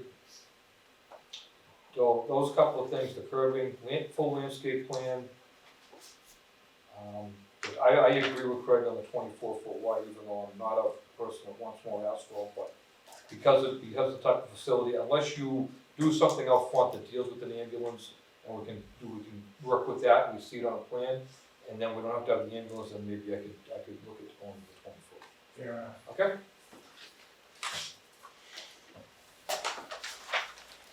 I'm assuming you're gonna request a continuance at this point in time. I think we will, yes. Very well. Which we got a continuance to? April 27th. You okay for a continuance April 27th?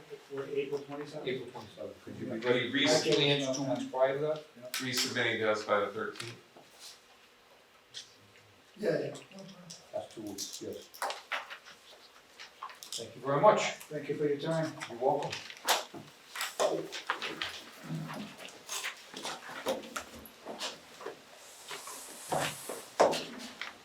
Item number 6, new public hearing will be held at the petition of the applicant A.A. Will Materials Corp.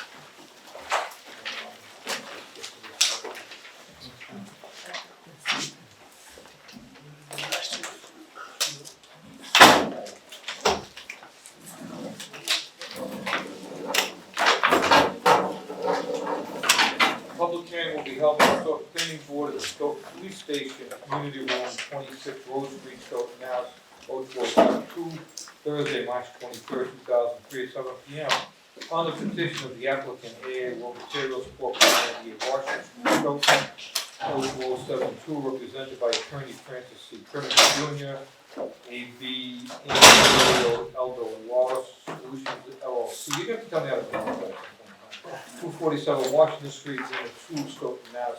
The site plan approval under section 10.6 for the change of use, including the addition or relocation of 5 or more parking spaces, grading and paving of retail landscape display area, material storage and parking areas with required drainage systems at the property identified as 240 Washington Street, further identified in assessment plan number 57, lot 112, located on the general business, DB zoning district, and any other relief that may be required relative thereto. The site plan review application plans and relative documents can be reviewed at the office of the Stoughton Planning Board Engineering Department, Town Hall, 10 Pearl Street, Stoughton, Mass.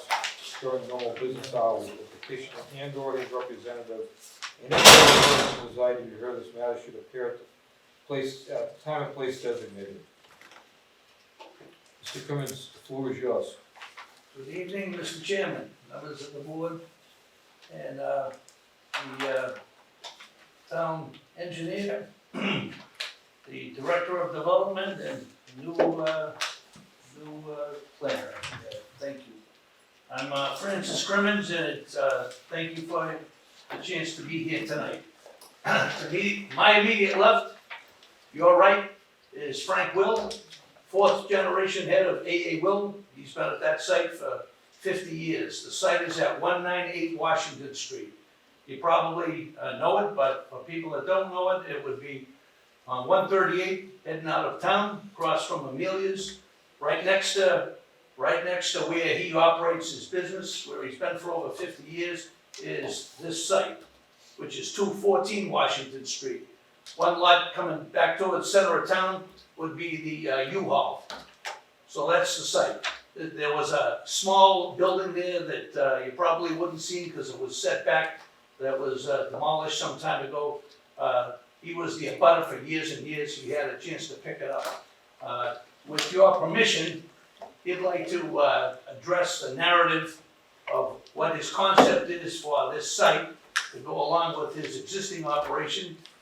Like I said, he's fourth generation. His son was on a family vacation, Kevin, fifth generation. And it's quite a business, very successful. To his left, your right, Ron Tiberi, the project engineer from Natick. And he's the one that will address the technical parts that, Craig has given to you. And so without any further ado, with your permission, I just wanted to, right before Mr. Will addresses you, give members of the board a couple of these sheets, if I could, Mr. Chairman, that you can just have an idea of what this is going to look like there.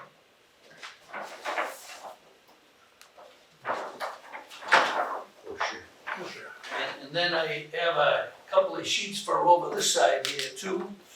Let's see. Just We need grab one those. for the file. You have those? No. Oh, yeah, We need yeah, them. so, there you go.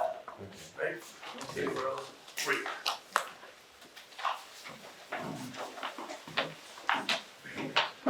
This is the old Cabbage's junkyard property. This would be adjacent to it. Jason, Adjacent to it. Peter Lee owned it for years, who had the Chinese restaurant there in front of Stoughton. And Frank has been trying to buy it from him for probably 30 years, as it's sat there. Pretty much vacant. He used to use it for storage, sleepovers or whatever when the help couldn't get home. So, Peter would come over probably twice a year, mow the lawn, and I'd walk out and I'd say, "Hey, Peter, you ready?" So about a year and a half ago, he said yes. He has nobody, apparently he wanted to put a restaurant in there at some point, and none of his children are interested in the business, so decided to sell it. Fortunately, I have a son who's interested in the business. Couldn't be here tonight. Frank said he's on a family vacation. But basically what we're doing is, we sell landscape contractors and homeowners. That's our business. You name it, pavers, flagstone, bluestone, granite, steps, any of those types of products. And we deal with an awful lot of homeowners and retail customers. What we're trying to do here is to make an area that the homeowners can go into, keep their feet dry, they don't get them muddy, get them away from the contractors. establish a certain level of comfort for them when they come in. They can kind of carouse, wander, be not disturbed with the landscapers and so forth.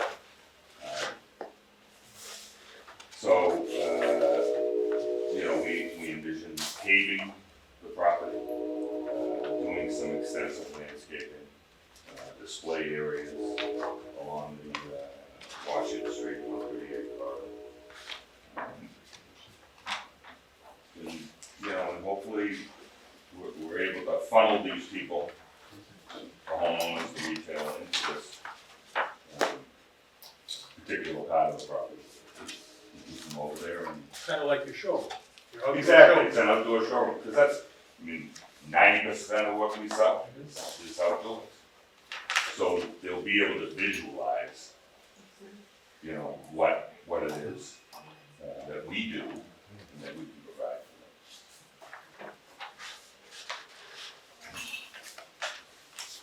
them. So, between your existing property and the new piece of property, you're gonna have a stone wall with a little cutout there, is that how it's gonna work? There's an existing wall there now, yes. Yeah. Yep, and then there'll be a cutout, yes.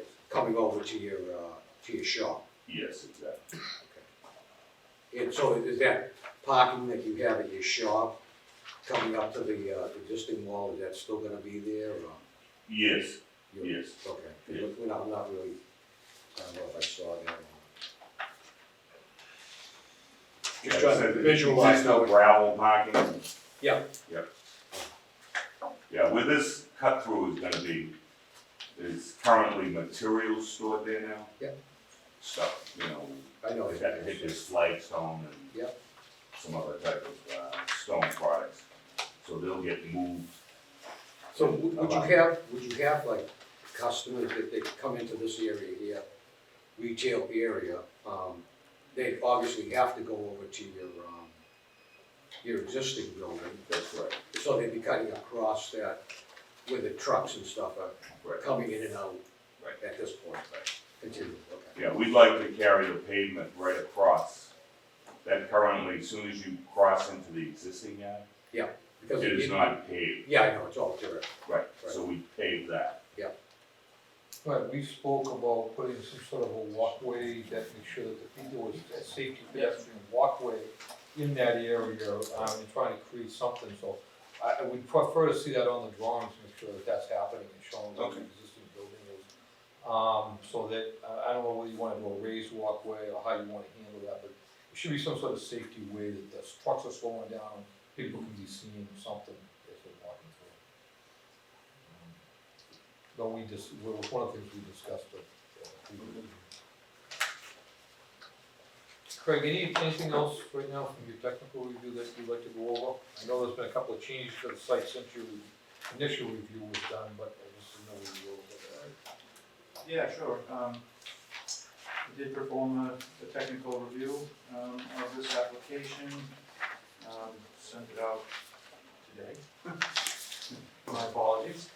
It's not typical of me, but we're dealing with unforeseen circumstances.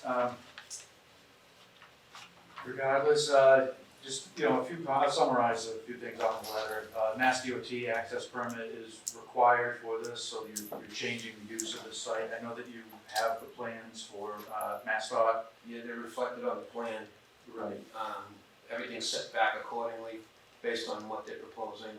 We've made the application online, right? I think a 50% submittal review at this point, so Yeah. it's in process. Yeah, they're not exactly quick these days with those, so it's a good thing you're ahead of it. Yeah. You're showing paving right up to the property line on the north side. The zoning bylaw requires that the paving be set back 5 feet from the property line, so you need a waiver from that requirement to allow that right up to the line. I understand that you own both sides, so, and the businesses will operate together, so it would make sense for that to happen, but I do believe the waiver is required to allow that. I think the plan should be revised to show the limits of the outdoor display areas particularly in the south side of the lot there. It's just kind of wide open, not really sure where you're going, you know, where the materials will end, or what the limits of them will be, so that there's non-interference with any of the custom parking, that sort of thing, or access in and out of the site. So just a dash line and tell us how much, where the limits of the display area will be for the materials. The display area is gonna be within the confines of the cobblestone. Right, but then you have retail materials area, on that southern portion. Right here. Right, so what's going So on you there? want something like so where everything's stockpiled, you just want a dash line coming across here, so. Right, yeah, just to show that, No okay, problem. we go out there in the Yeah. future and it's not full of Probably materials. help with traffic control as well. Right. Yeah. Make sure there's no interference with that sort of thing. The paver display area, I'd like to see an outline of where exactly the porous pavers are, that sort of thing. I know the next plan.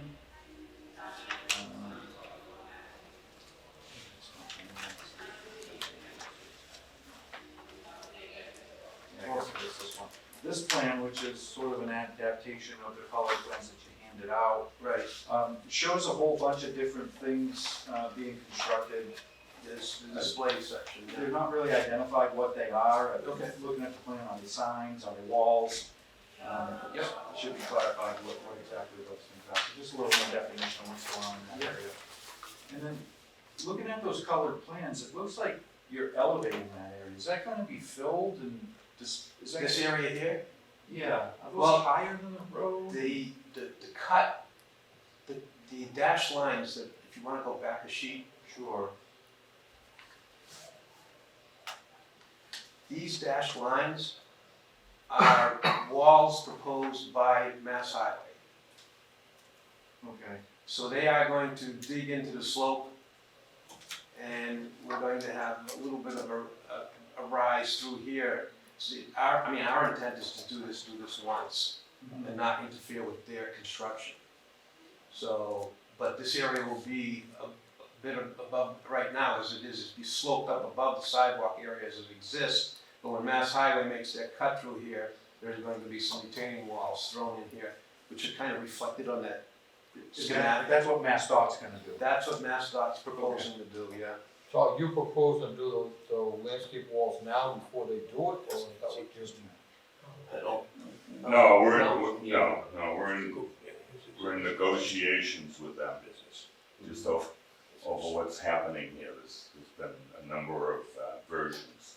So, they seem to be favorable. Originally, they wanted to slope it down. They seem to be favorable, leaning towards putting a retaining wall at this particular. Because they wanna flatten out along 138? Yes, exactly.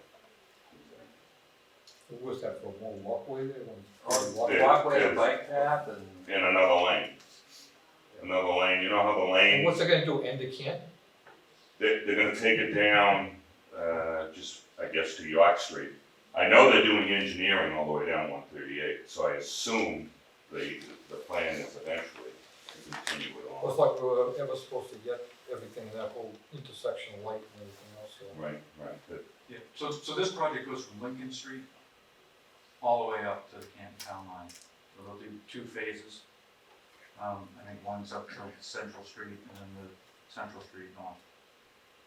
And from what I understand, the next Mass Dot district, which is the District 1, that's north of us, they have another project, a corridor project that will continue, so it's. So the one on the other side, they're gonna be putting a retaining wall along with the big villas right across the street from you? where the Amelia's restaurant is, Yeah, just high beyond the tension Amelia's lines. where the high tension lines are. I was told that that wall that's there now in front of those houses is staying. No, things change. Okay. I don't know. Because my initial reaction was, I said, why don't we push this over a little? Because my existing store, they're taking a huge amount of the front of that, the display area. So I said to them, move on, and they said, we can't, because we're right up against that wall you're referring to in front of So the landscaping wall that you're showing in this rendering, Right. is kind of a square, but you're showing a curved area, so I'm guessing, this is what's, where you get the cobblestone edging is what's gonna be raised up where this wall is, or am I mean, I'm having trouble No, putting this in here, that's all. no, that's level, the wall is out front. The wall is out front, and then we wanna run a wall down along the U-Haul. Okay, so this. It's gonna be So above grade though. this is on the 138 side? I'm sorry, this wall here is 138? Yeah, that's 138. Yes. Okay. Yes, this is 138. Okay. Let me see. So this is the wall that MassDOT's looking to put in? Yes, Okay. yes. Some version. Some version of, right, Right. it could be anything, right? I Right. agree with all of that. Right. But this here, you'll have to do something coming back in this way to create the That, grade. that would be the driveway coming in, would be right here, yes. So that's the left hand side. Right. Now I understand, I was thinking something good, okay. Go ahead. I'm very familiar with this property, I just want to take you. And my last stop is the house that's on your property now. Gone south, John? It's been all the way back down to center of town, 105 acres. In the wintertime. Anyhow, The driveway's right in there. currently that property is relatively wooded. What's your Yes. plan on trees that exist now? We're going back about 160 feet, not even halfway the length of the U-Haul. Yeah. There's like 3 parcels on this stretch, isn't it? Pardon? Isn't this piece of land goes back like 900 feet? Yeah, it's a long skinny parcel. Right. And you're gonna be using about a third of that? Yeah. Right. If you see, it's out on this plan, but maybe the next one, the tree line is close to the back edge of the parking lot. So we're going to minimize the impact on this wooded area here. That pretty much stays. There's several trees in the front that are proposed to come down, mostly, part of it is for us, and the other part of it's Mass Highways, potential walls and extension along the front. And then there's several trees along this edge here, that are going to stay. They fall within that 5-foot setback on this side anyway, and we're gonna augment them with some additional trees for some screening. This fence along that property, right? What's that? Presently, there's a fence along that edge? There is. There's a chain link. Yeah. What's the dimensions of this display area? The display areas are, well, the semicircle, but there's, I meant the rectangle we're looking at. oh, the rectangle itself, this is 17,000 square feet, so it's roughly 130 by 160. 100, yeah, about 100. I couldn't pick it up on the. Yeah, Yeah, it's about 130. Yeah. In our original drawing, it was about 6 to 10 feet further towards Washington Street, but with the Mass Highway stuff, we pushed everything back.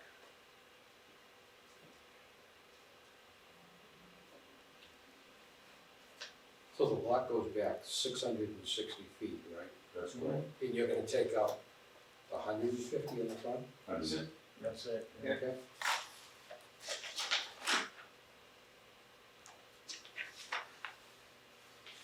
I would like to see a fence along the U-Haul property, just for the fact of the view going in, where you're gonna have, I know you have a chain link fence, I'm talking about like a white vinyl fence along. We were gonna put up a 3-foot landscape wall? yeah, along 4-foot landscape, Right along the edge there? you know, like the wall you were looking at on the front. Right, what I'm looking at, right, and that kind of gives you protection, I'm looking at it more of a visual from when you're coming up 138, that you're not looking into a stockyard. You know, I'm concerned with what this retail materials area is gonna look like as you're driving in and taking a look. And U-Haul looks bad enough, but then suddenly you're looking up behind it as you're coming up to see what that looks like in that area. We are adding trees along that whole stretch, and we have several mature trees along that edge. So if we could have like do a visual of like coming from the Central Street lights driving down, how it would look towards your property?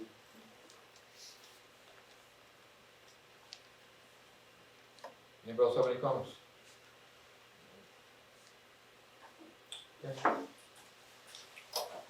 So you'd ask for a continuance at this point in time? Please.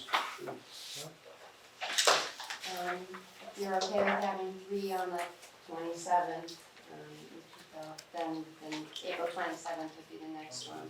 April 27th. Continue to April 27th. Thank you very much. Thank you, Mr. Chairman, members of the board, thanks for your time, Bob. Appreciate it very much.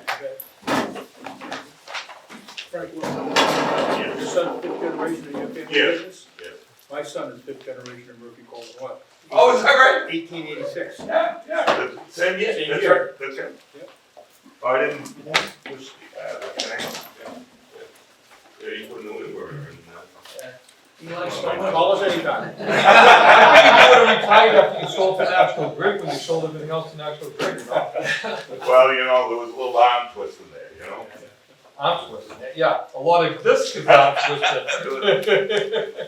All right, thanks again, Thank you. appreciate it. Yeah, thanks. Thank you for your time. Thank you. No, Nice to meet you. Good night. Nice to meet you, good luck. nice to see you. Yeah, good to see you, thanks. Okay,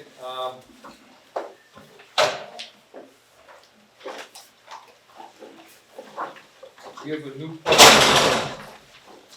public hearing will be held at the Stoughton Planning Board, the Stoughton Police Station, Community Room 26 Rose Street, Stoughton, Mass, Thursday, March 23rd at 7 p.m.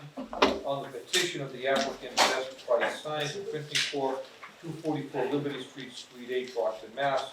02301, and the owner is Glacier de Dios Pentecostal, I'm sorry if I'm not pronouncing that properly, 710 Turnpike Street, Stoughton, Mass. For a special permit under section 6.2.7 special permit of the town of Stoughton zoning bylaws to install a sign in such a way that will exceed the maximum allowable size on the property located at 710 Turnpike Street, further identified in the assessors map as map 91 lot 2, located in residential suburban B RB zoning district. The special permit application and plans can be viewed at the office of the Stoughton Planning Board, Engineering Department, Town Hall, 10 Pearl Street, Stoughton, Mass. During normal business hours. The petitioner and/or his representatives or any other persons desiring to be heard in this matter shall appear at the time and place designated.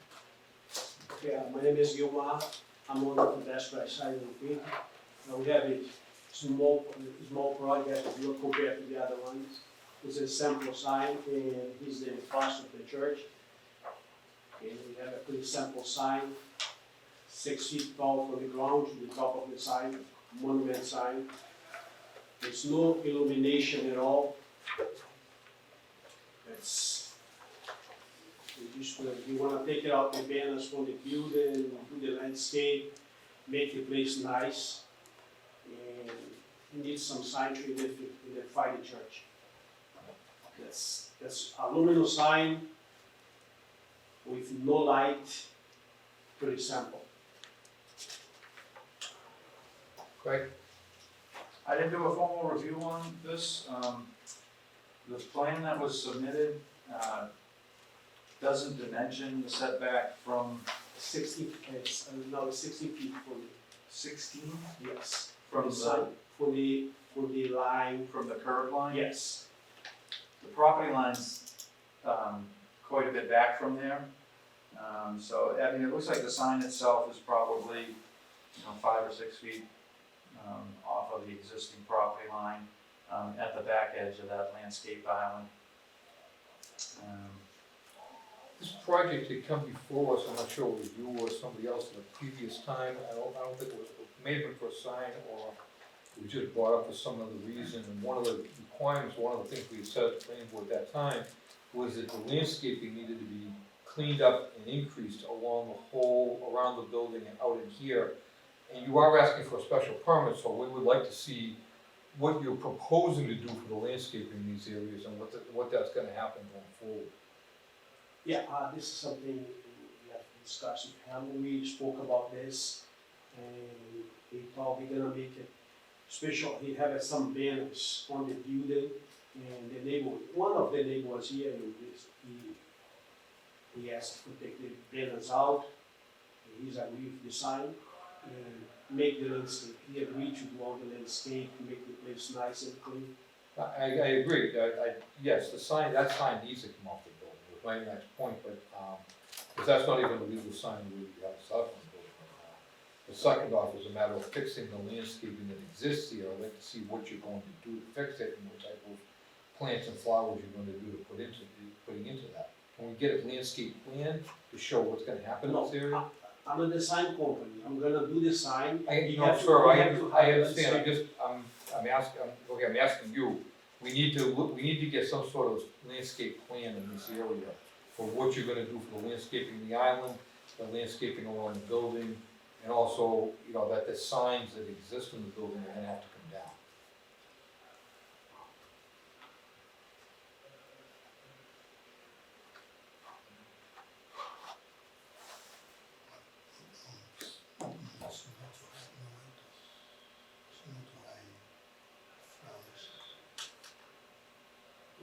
The thing is, we want you to hire a company and make a nice landscape and show up the problem for that. Okay. To somebody over there. Yeah, he said he can do it, he can provide this. Okay. So when you get that plan together and provide it, we get that to the planning department, and then we can review that plan, and then we can make a decision about the sign. But we can't give a special permit until we know what the rest of it's gonna happen with the site. No problem. Okay, so we have technically, because we have to hire a sign company, the landscape company, we have to do the design, how the thing's gonna be after, we have to come after. Okay.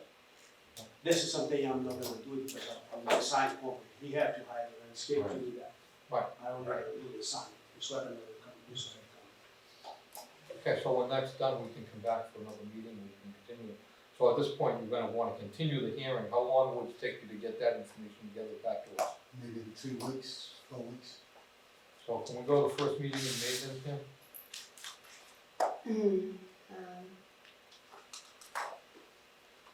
Yeah, you don't wanna have to do that on the 27th too? Well, I thought we There's already no had way. 3 meetings on the 27th.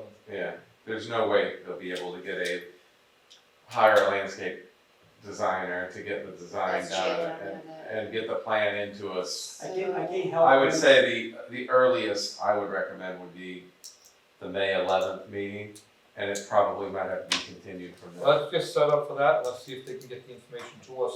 We would have to have it to us, what, by April 25th or something? Yeah. Just 27. 27th. I have, he's new in the city, I have a many customer, he want a landscape company, he do all the design every day. I can help him with this Okay, and make sure this thing is done as soon as possible. very good. All right? Thank you very much. What did they next meet again? We're gonna meet on May 11th. May 11th. He has to have the plan to us though by, what'd you say, April 30th? The 27th. April 27th. Okay, no problem. Okay, April 27th. very good, thank you. Thank you. Okay, thank you. May April 27th and May 7th. There's no way. Thank you. Just let it hire somebody. Do we not have any meeting minutes to review tonight? We actually did have one set, did they get the copies of the minutes?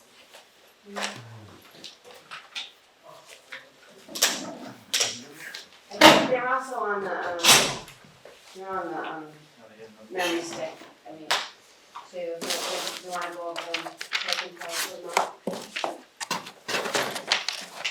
And, I forgot to mention that Karen Lawler, who usually does the minutes, apologized for not being able to be here, she had a family, situation that she had to deal with, We'll let her deal with the things. yeah, so, but I forgot to mention that.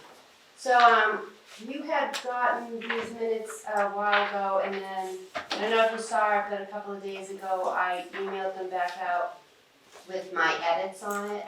So if you want, I can go through that quickly, and then you can let me know if you have anything else. So what I did was, this meeting had an audio, not a video, so I listened to the audio. So on the first page, I just corrected the address for the library to 84 Park Street. And then on this page 2, the square footage of the new lot number 1 for the A and R was, she had the numbers reversed, it was 21,780 square feet, so I just corrected that. And then a few typographical things, I just got the word "and" on the bottom of that paragraph.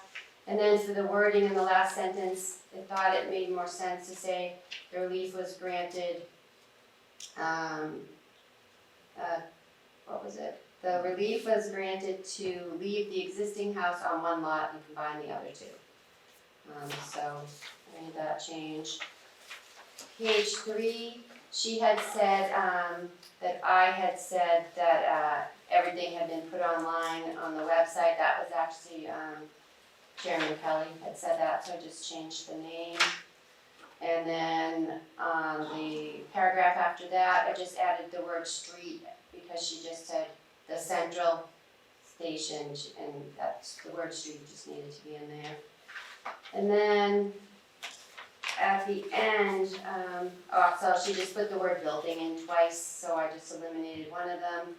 And then the last sentence in that same paragraph, she had said that there was a small easement which was granted to fix the driveway, and the wording was actually to allow the driveway to be straighter. So I just did that. Couple punctuation things that I had done, crossed out with and added a period. Then on page 4, I just added the word after received that, I said responses to his comments. And then the next paragraph, I just added the word "it," the town having it in the woods. And then I just, grammatical thing, I just added need, I made needed. You can ignore what I had written at the bottom, I realized it was already on there a little further down. Then page 5, just a typo, I changed the word "to" "so" and added the word "to" in that line up above, in order to. And then I took out on the 3rd paragraph just the word "later" at the end and put period after recommendation. And then there was just a typo on the second to last paragraph. I changed the word "they" to "there." There have been public meetings. And just got rid of a period that was in the middle. And then on page 6, the 4th paragraph down, I just added the word "said" since 2001, and said there have been no public meetings. And then when she further down had said the board explained that the state has criteria in order to warrant having a traffic light, specifically it was Chairman Kelly, so I changed that. Do we wanna add Greg's last name to that? Where? Where you added, said, Greg, 318. that's Greg Grove Cracker. Which one, are you still on page 6? Yeah, right. Right here. Oh, okay. I think she didn't know Yeah. whose name it was, so what name should be there? It's Pro Cracker. So we just don't know how to spell We it. can check the spelling. Pro Cracker. The Okay. GIS, Yeah, that makes sense.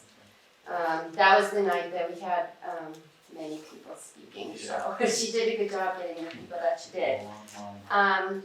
Then on page 7, I just turned the word, it was just a typo, she put "they," it just should have been "the." And then Bob Mullen, I knew because he had spoken at previous meetings, his address was actually 19 Clover Lane.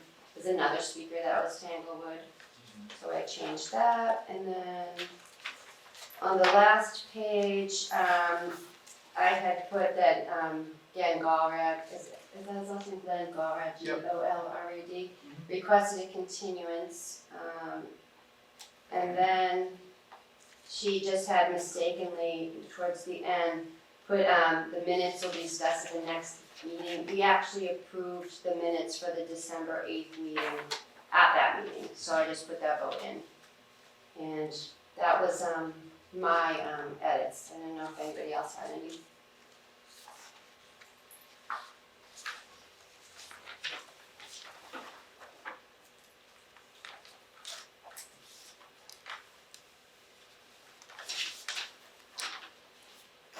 No, but I wouldn't want you grading my papers. I'm sorry. My kids didn't like it either when they looked over their homework. But anyway, Karen's done a great job. She's been very busy and we've had very long meetings, some that we didn't end up having video, so it wasn't easy. Yeah, Yeah, I'm sorry, I tried to make the meeting as short as possible, however, we've had a couple of projects that were.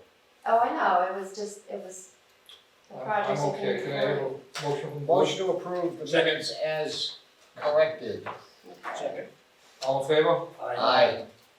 Gentlemen, thank you very much, everyone.